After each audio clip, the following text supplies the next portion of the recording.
Welcome, everyone. I want to first thank you for registering and joining us for the National Academy of Inventors Senior Member Webinar.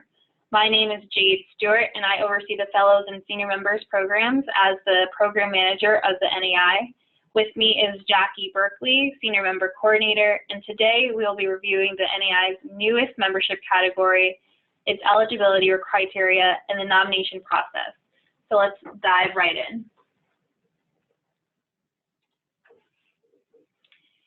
So for those who may not be familiar with the history of the NAI, in 2010, the National Academy of Inventors formed to create a member-based organization comprised of U.S. and international universities, as well as governmental and nonprofit research institutes.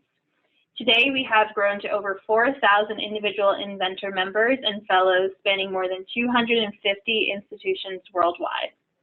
The NAI offers the most comprehensive network of innovative, dedicated, and successful thought leaders, researchers, tech transfer professionals, and change agents in the invention space. The NAI also serves as an advocate at the local, state, and national levels, promoting the importance of intellectual property, invention, and innovation for the benefit of society. Finally, we strive to inspire present and future inventors by recognizing and honoring their discoveries and encouraging inventive activity. Our core values are to network, advocate, and inspire. So the NAI recognizes and identifies its members for their superior talents. We are proud to announce the newest membership category of the NAI, the Senior Member Program, which is the highest award recognized at the Academy. Senior members are researchers, professors, and impactful members of society who have success in patents, licensing, and commercialization. They have produced technologies that bring real, tangible benefits to society while fostering a spirit of innovation within their communities.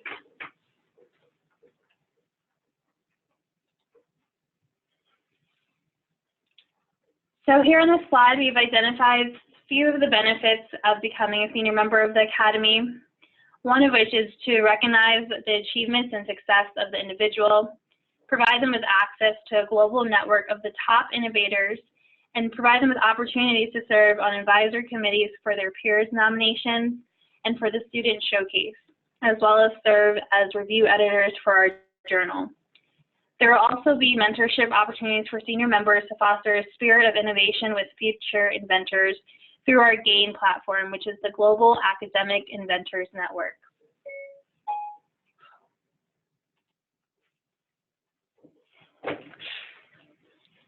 So who's eligible for senior member? There are some eligibility standards for potential nominees. First, candidates must have at least one issued U.S. patent that has been licensed or commercialized, and or hold at least 5 or more issued U.S. patents. Secondly, candidates must be in professional practice or research in his or her current field for at least 7 years. Examples of this include active research on fields such as engineering, chemistry, biology, architecture, and medicine, instructing classes in these fields and work on clinical trials. Candidates must also be affiliated with the member institution of the National Academy of Inventors. If you're unsure if your institution is an affiliate of the NAI, you can check our website for a complete list of member institutions. Finally, because NAI fellows are recognized with the highest degree from the NAI, they are not eligible for senior membership consideration.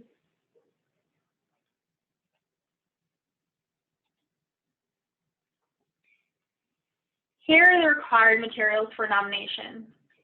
A nominee's full CV, a complete list of issued U.S. patents. Again, this is only the issued patents. This does not include patent applications or pending patents or foreign patents. We are just looking here at U.S. patents, and we require at least the number, the patent number, the patent title, and then any other information that you would like to provide regarding that patent, such as licensing or commercialization activity for each patent. And then the statement of purpose if self-nominating, or a nomination letter if not self-nominating. We require that the letters be on letterhead and signed, and for the nomination letter from an affiliate of the NAI. These include an NAI Fellow, NAI Member Institution Representative, another Senior Member, or an NAI Board Member.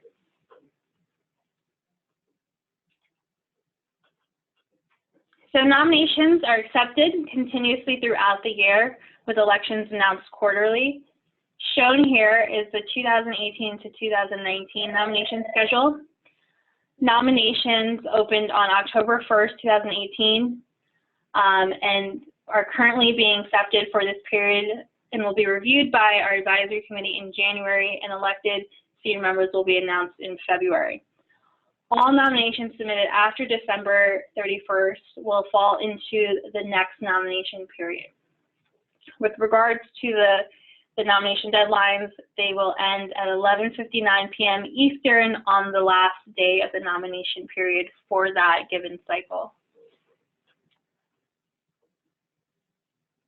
So for this cycle, it's December 31st, 11:59 p.m. Eastern. So how do you access the nomination portal? You can navigate to our academyofinventors.org website. Here you'll see our homepage, and on the top header banner, you'll see senior members. You would click that drop-down list and select Submit Nomination.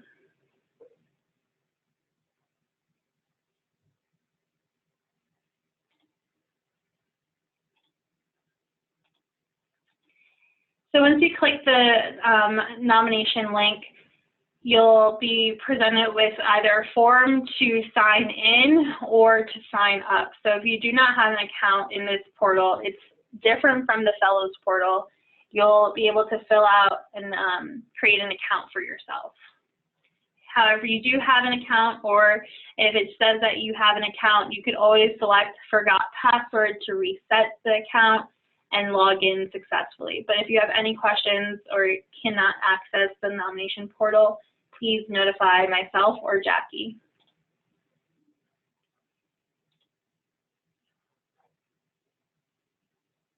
So once you log in, again, this will be the portal going forward for all nominations, including fellows, but currently we are only accepting nominations for senior members.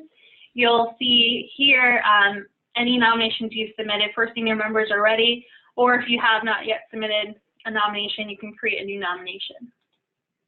For the purpose of this tutorial, I've already created a nomination, so we can go through and see what each of the fields look like in the form, and then I'll walk you through how to submit a nomination. So again, you can access all the nominations you've ever submitted or any that are in progress by clicking My Nominations. So on the first tab of the nomination form, you'll be presented with the nominee's personal contact info. Again, all of the fields that are required have an asterisk next to it. So those are the ones that we need to be completed. And if, for example, you cannot find your institution listed in this drop-down menu, you can select Other and then type in the organization firm here. Again, for eligibility purposes, senior members require that the nominee be affiliated with the member institution. So those are the affiliated institutions listed in this drop-down list here. If you're unsure, again, if the member institution is, or sorry, if the nominee's institution is a member institution, you could always visit our website where we have the full complete list. Here also you'll identify whether or not you are self-nominating or if you're nominating on behalf of someone else.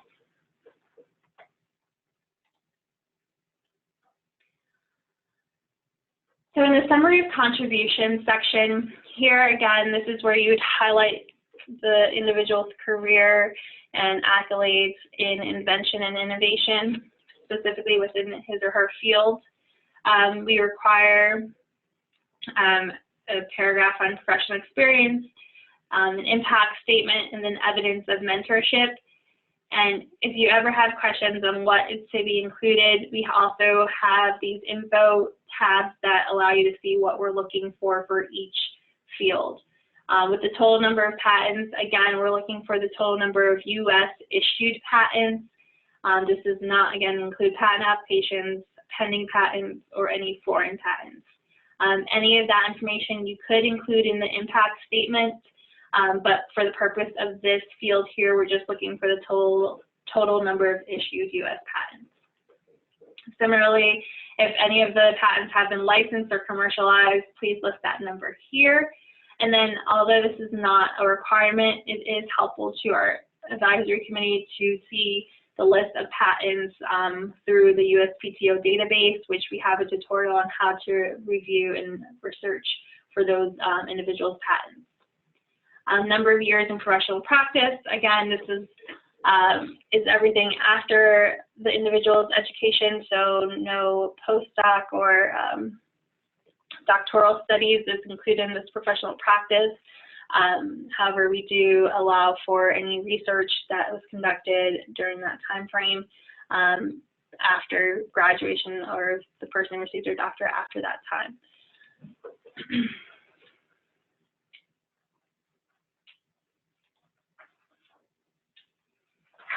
So for supporting documents, again, we only require 3 documents. That, again, is the nominee's full CV, letter of nomination signed and on letterhead, and then the complete list of U.S. patents. All other files are optional, and that may include recommendation letters from additional peers or faculty members, anything that you may think would add to the nominee's application, including any presentations or awards that they may have recently received. You can include that information here as well. But the 3 that we are looking for is the CV, the letter of nomination or statement of purpose, and then the complete list of U.S. patents.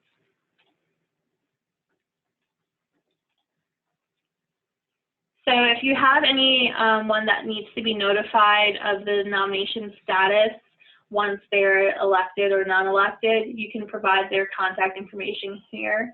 We'll include them in any correspondence regarding the nomination, whether that individual has been elected or not elected.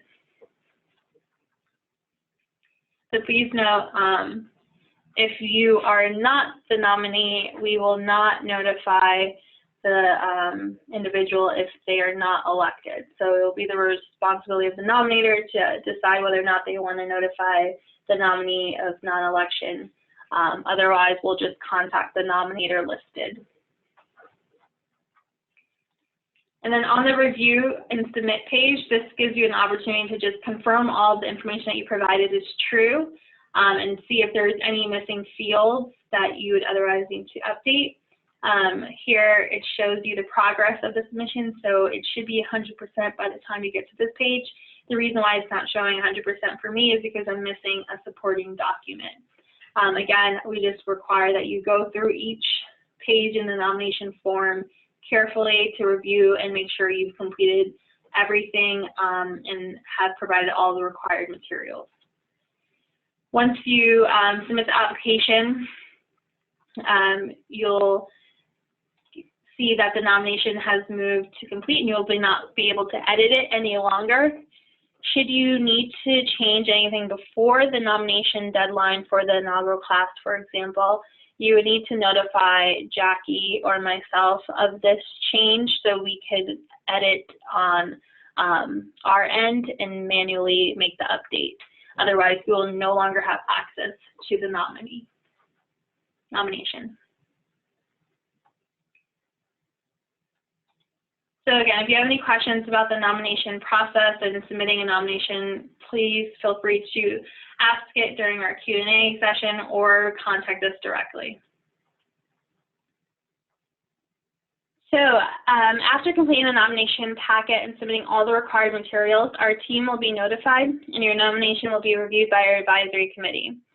Our advisory committee is made up of current NAI fellows in various fields, and they will be assigned nominations accordingly to their expertise. If the committee decides your nominee meets the requirements, your nominee will be elected. If our committee advises that your nominee needs more time or perhaps more experienced, you'll be notified and advised to upload supplemental materials for the next nomination period. Nominees who are not elected will have his or her application in the nomination database and will be reconsidered for nomination for up to 18 months or 6 nomination periods. If the candidate is not elected after 18 months, the nomination application will be pulled from the portal and the candidate must wait 1 year before being reconsidered for nomination. Nominators will have access to each nomination period to upload new documentation for the committee's review. So again, the nominator has the option to update as necessary in each subsequent cycle after the non-elected period for that nominee. So say the individual is not elected in this inaugural class, the nominator will have the opportunity to make changes to again submit for the second class of senior members next year. So at this time, I invite you to ask any questions you may have about the program or any of the steps we have just reviewed. You can use our chat function or the Q&A function to ask questions. Again, we hope this presentation has been informative and helpful, and thank you for your attention.